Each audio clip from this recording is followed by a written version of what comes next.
करीब 12 घंटे की लंबी बहस और चर्चा के बाद वक्फ संशोधन विधेयक राज्यसभा से भी पारित हो गया।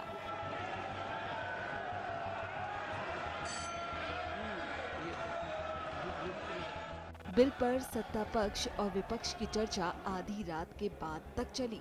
चर्चा के बाद हुए मत विभाजन के बाद सांसद जब संसद से निकले तो सुबह के करीब 4 बज गए थे। संसद के दोनों सदनों से पारित हो जाने के बाद वक्फ बिल अब कानून बन जाएगा। बिल के पारित हो जाने के बाद विपक्ष के सांसदों ने कहा कि विधेयक रोकने के लिए उनके पास जरूरी आंकड़े नहीं थे।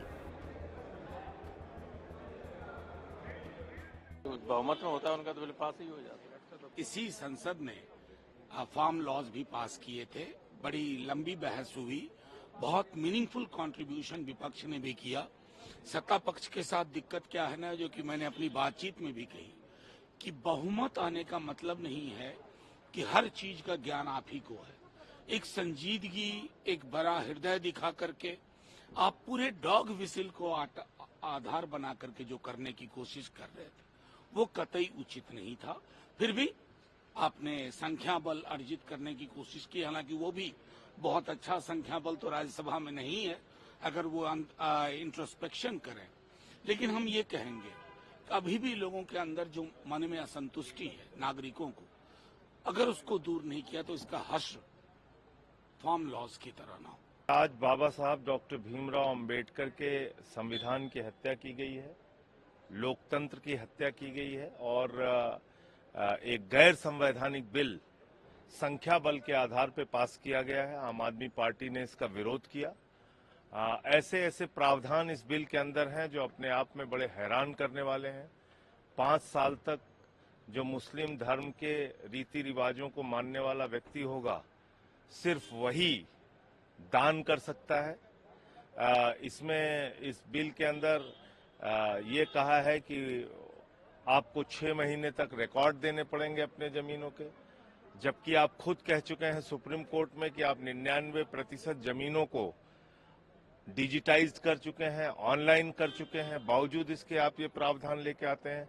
तो कुल मिलाकर ये एक बहुत ही गलत बिल पास हुआ है। संविधान में जो अधिकार धारा 25-26 में मिली है इस देश के लोगों को कि अपनी धार्मिक मान्यताओं के हिसाब से वो अपने धार्मिक संपत्तियों का प्रबंधन कर सकते हैं, उसके खिलाफ है। सर, क्या विपक्ष इस ऑप्शन पर विचार कर रहा है कि सुप्रीम कोर्ट में इसको चैलेंज किया जाए?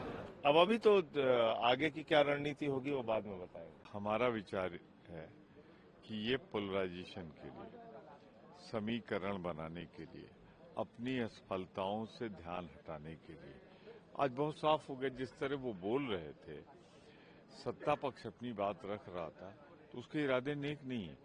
वो अपनी सारी कमियां छिपाने के लिए पोलराइजेशन करना चाहते हैं।